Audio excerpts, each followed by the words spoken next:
Okay, ladies and gentlemen, here we go. We're going to be talking about I believe this is the second episode where we're talking about awareness.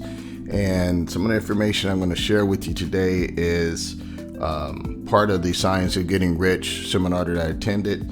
And I know yesterday I gave you guys some information to review regarding the first episode. I gave you time to write down, what you're thankful for, things that you want to design for your lifestyle. So I hope you took some time out to do that, to review that information, because it's very exciting, and everything that I'm sharing with you, it's all connected because that's how the seminar was put together. So I'm excited about this part because, the awareness that was shared with, understanding where you are right now in life and being aware and your ability to determine your level of awareness. So one of the things I noticed when I was going through this process, I wasn't very disciplined because I was at a point where I mentioned in my previous episode where I was just kind of going through the motions and I wanted to grow in, everyone you talk to and people you hear of, they talk about,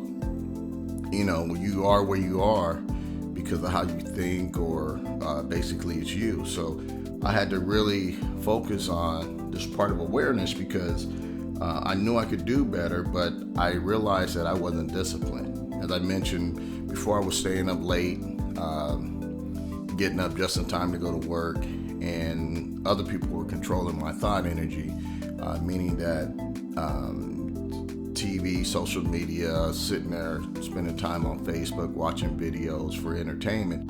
But I wasn't really investing in my awareness of growing. So I figured out that I needed to invest more time in myself to really start designing my life. And, when Bob talks about what kind of lifestyle do you want, I really took that to heart, and I was looking at, where I was at and where I wanted to go. And, just kind of getting unstuck, because I realized that I was in a point in my life where I was stuck. Bob mentioned, how do you eliminate the darkness of being stuck? Well, when you turn on the light. And what is the light? The light is awareness. It's a shame for a child to be afraid of the dark, but it's even worse when adults are afraid of the light. And what I mean by that is, we grow and we kind of get into this comfort zone. You don't want to take any risk in life. Maybe you've had some failures in the past, in business or in life, relationships, and you're afraid to take risk. Or maybe you're just comfortable, and I think for myself, coming back from where I came from and being able to reestablish myself in corporate America, I kind of got comfortable. Not that I forgot my dreams and passion, but, I was getting that steady paycheck. We purchased a, brand new townhome a few years ago. So I was kind of getting comfortable, so being stuck, being afraid to lose, or being able to, jump and make things happen can hamper us, so during the process, I really wanted to win. And again, going through the seminar, Bob mentioned that there's a simple formula, and that got my attention. And as I mentioned before, I wasn't going to let the ego take over. I was going to become a student and really take in this information and grow, because Bob mentioned, hey, if what you're doing isn't working, why not follow mine? So I'm sharing this information with you because I know that it will impact your life, because if it worked for me, it'll work for anyone, because these laws are in place that if you apply them, whatever you're looking for is sustainable. So I started thinking, when they mentioned about abundance, begin to think in abundance. Now, again, I was just doing these things, going through the process, but begin to think in abundance. Discipline your mind to create substantial income starting today. Well, I started right then. I wrote down the income that I needed in my life to be comfortable. And I felt pretty good at this point because I had already started getting up early. So I'd already kind of started taking control, where I mentioned I started getting up reading that book, the 5-second rule. So I felt kind of good when he came to that part. And then talking about, your debt plan, get out of debt plan. And again, it's your awareness. If you're focusing on the debt, you attract more debt to you. So they were talking about focus on prosperity. Now, again, I had the mortgage, I had all these things going on, and barely had enough just to make things meet financially. And I was focusing on debt. I said, man, I got to get out of debt. I pay these credit cards off. And my awareness was to the debt and not prosperity. It wasn't about the abundance, thinking in abundance and focusing on prosperity. So I started thinking about what I wanted and writing these things down. And it's amazing what happens around you when you start focusing on other things, when you start increasing your awareness. And again, more and more I started doing this, the seminar became more real to me every day because I started seeing small things change in my life. And Bob shared a quote from Thomas Troward. I think I pronounced the name right. And I'm just going to read it to you here. It says, "My mind is a center of divine operation. Divine operation is always for expansion and fuller expression. And this means the production of something beyond what has gone before is something entirely new, not included in the past experience, through proceeding out of it by an orderly sequence of growth. Therefore, since divine connect change its inherent nature, it must operate in the same manner in me. Consequently, in my own special world of which I am the center, it will move forward to produce new conditions, always, allowing in advance the things that have gone before."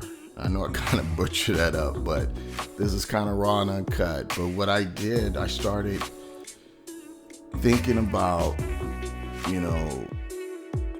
if I'm the center of divine operation and it comes down to my thoughts, I needed to start paying attention on what I'm thinking about. This was the start of increasing my awareness because I look back on my life where I had some successes, and a lot of these principles I was applying. I built successful teams in corporate America, networking, very successful as a Little League coach, girls softball. We won some championships, and I've had some wins. Rookie of the year with real estate with Prudential while I was still working a full-time job. And I was doing some of these things, but I was unconsciously aware of these principles. So going through this information, I started to be more aware. And this was a breakthrough for me, because when you start being aware of your shortcomings, you can catch it. In other words, if you realize that you're getting off track and you're aware that you're off track, then you can make the adjustments. But if you've never put any thought into what you're doing, there's no way that you can make the adjustments. So getting up early, focusing on what you want, and do that every single day. If you look at professional athletes, they have a routine that they do every single day. They know what their month's gonna look like. They have a desired result. So I started really focusing on my thought energy. I wanted to put out good thought energy to myself, to people around me, and it led me to where I am today, where I'm excited to share this information because I know someone out there is listening and looking for hope. And my whole point here is to provide hope to people to get unstuck, because you have to unplug many times from things that are holding you back. I know now there's an app to show you how much time you spend on your phone, and it's amazing how much time people spend on social media, letting other people dictate how they're going to view or make a decision, versus you taking time out in the morning and really start designing your life, creating a lifestyle. So the first chapter in this book, it talks about you deserve all the good you desire. You don't have to be satisfied with a little if you're capable of enjoying more. The purpose of nature is the advancement of unfoldment of life, and every person should have all that he can contribute to enrich their life. You know, that always knowing that our spirit is always for fuller expression, it really started making me really realize that we are special. We all have thoughts, dreams, and we all want to grow and thrive. Even someone that's down and out, they get a glimpse of, hey, I want to do better. And if the right conditions are set up to where they can have a support system to help them make those changes, it's amazing at what goes on. I'm going to read another little part of the book, chapter 1, The Right to be Rich. We are God's highest form of creation, and all other creatures are blind in their environment. The human race is the only creation that is disoriented in their environment because we have been given the ability to create our own environment. If you feel you don't deserve to be rich, that probably is a false belief you inherited. It is your birthright, but many people don't believe that. This is when I had an aha moment. You know, I looked at growing up and some of the things that you're exposed to in your life, your environment. And one of the questions Bob asked is, how was money talked about in your household? And for me, I was raised single mom, had a sister, and she did the best she could, you know, and we really didn't go without a whole lot. I mean, I got to do things just as much as other kids did that had two-parent households. But, you know, Bob asked, how was money discussed in your house? And it was never discussed in my house. It was never talked about investing. It was never about saving. It was just never discussed. I just saw my mom doing the best she could to raise us. You know, I saw coupons and things like that and saving money, but I was never in a position where it was ever talked about advancing what you have. And so that became my normal, growing up that way. But I had to get to a point where I changed it, and I did over time, but there were still old beliefs that were embedded in me regarding finances.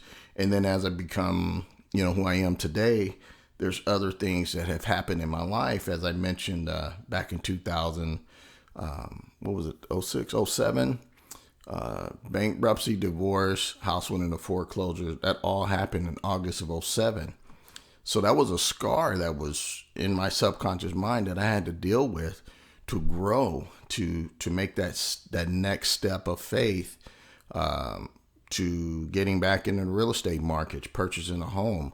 You know, again, my home was foreclosed. I mean, they came and took my house. You got 3 days to get out. They put a notice on the door. You know, I mentioned previously I had so many bills, I didn't even check the mailbox. And that old conditioning, I had to dilute it. And I diluted it by writing the things that I wanted to happen in my life.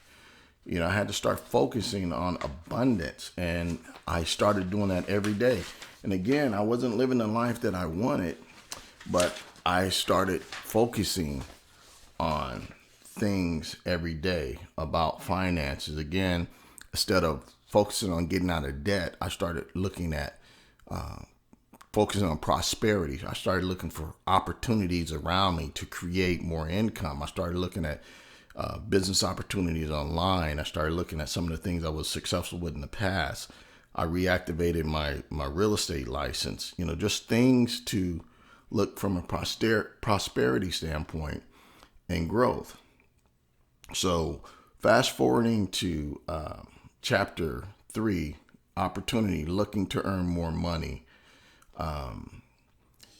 I had to really think about this because, for years I've been involved in the networking industry, and I wasn't really creating the income that I wanted. Now, I did have a moment back in 2009 where, I guess out of desperation, when I had lost everything, I got involved in a networking company, and we were able to build that to $1.2 million a year annually. But I wasn't aware of what we were doing. I mean, we were doing what they taught us to do, but I was unconsciously aware of some of the things that allow that growth to happen. And being that I knew I could do that, and I did it once before, I started focusing on how can I make those changes now? How can I focus on creating more income now in my life? And so the things that I looked at was you have to work on yourself. You have to study and improve and get better every day so you can start attracting the right type of people to what you're looking to do. So in order for you to do that, you have to become more. You have to start focusing on your thoughts. And I say I'm speaking to myself. This is, again, my journey, not speaking at you. I'm sharing what I was talking to myself. Okay, I have to be more. So being more, if I to be more, I'm going to have to do more. That means I had to get up early, had to change some things. To do more, if you're going to have more. So if I'm going to have more, I have to be willing to give more. And when I give more, I become more. And it's a constant cycle. So be more so you can do more. Do more so you can have more. Have more by giving more. And when you give more, you become more. So it's all about giving back, sharing information.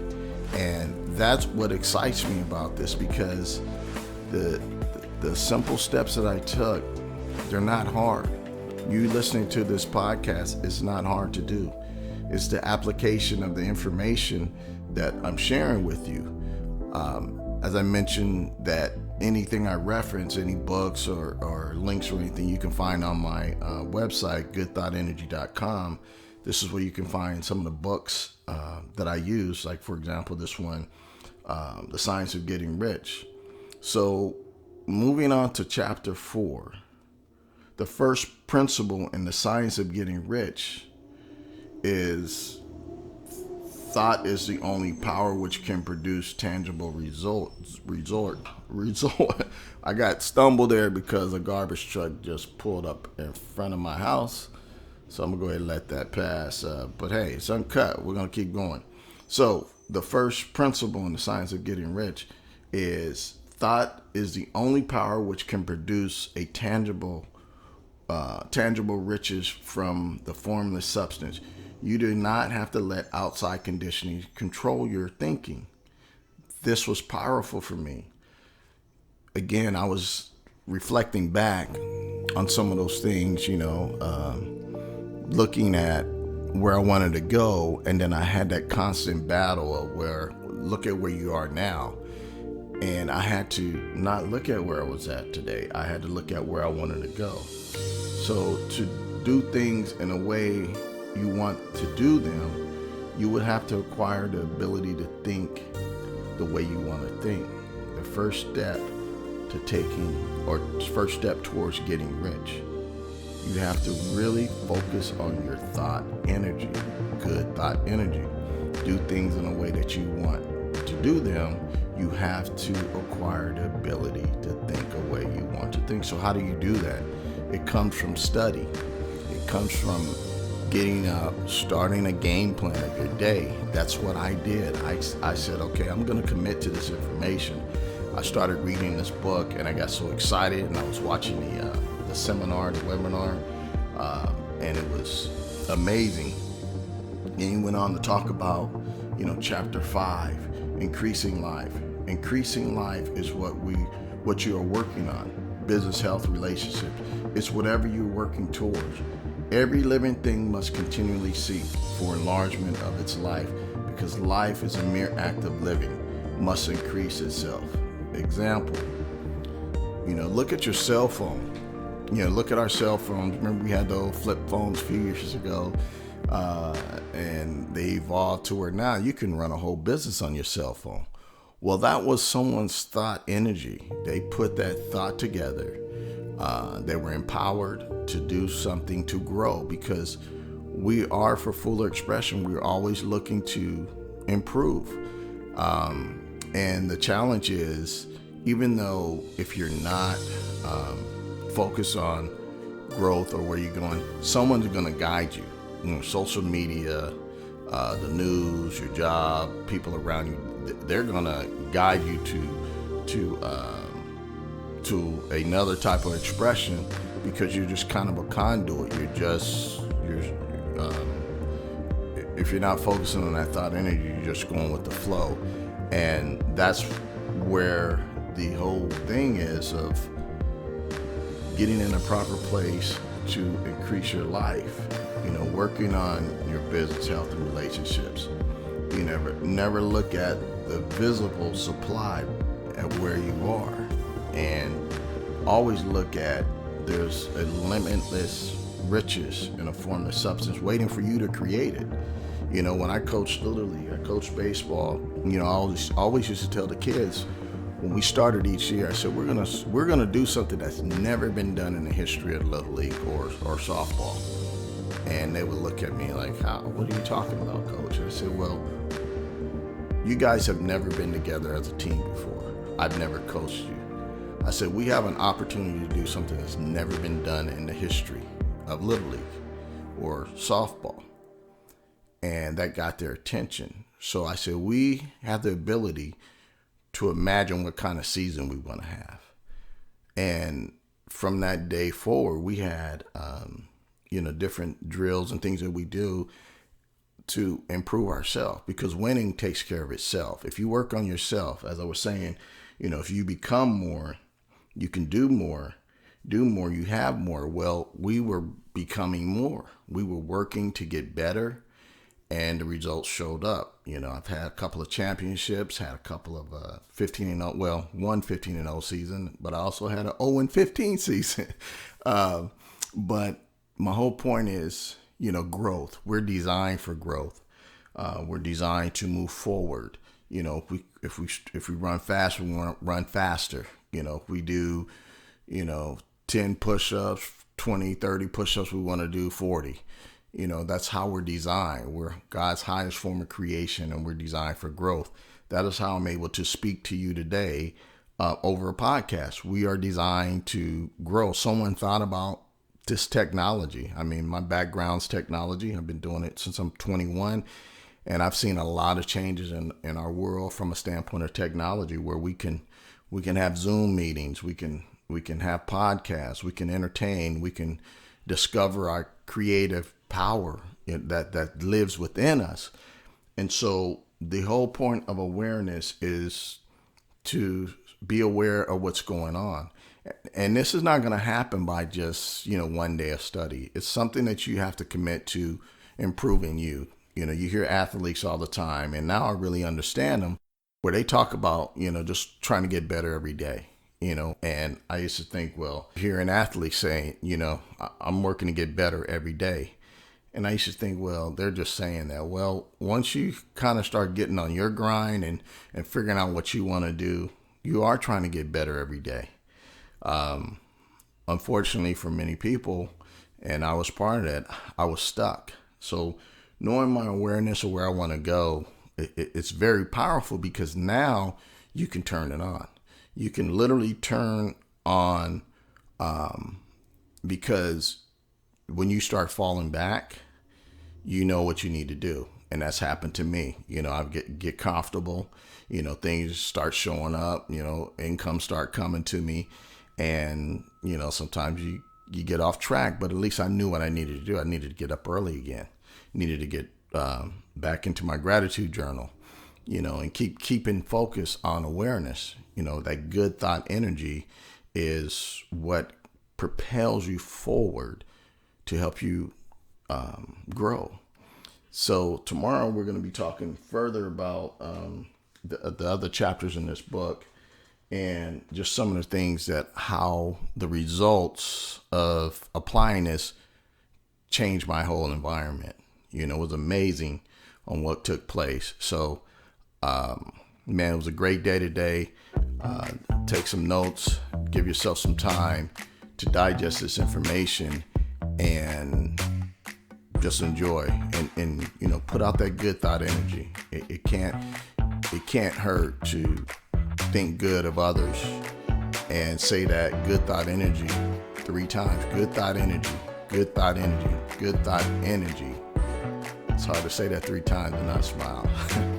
So hey, any information you need from today's, it's posted on my website, goodthoughtenерgy.com. So hey, you guys have a great day, and I'll see you on the next episode. So I guess it's so. Hey, are we still recording? Yeah. Well, tomorrow's gonna be a good show. What? You mean I left out some of the notes on the awareness? Oh man. Well, I'll just have to edit this and just continue the show on the next episode. In the meantime, man, I like this song.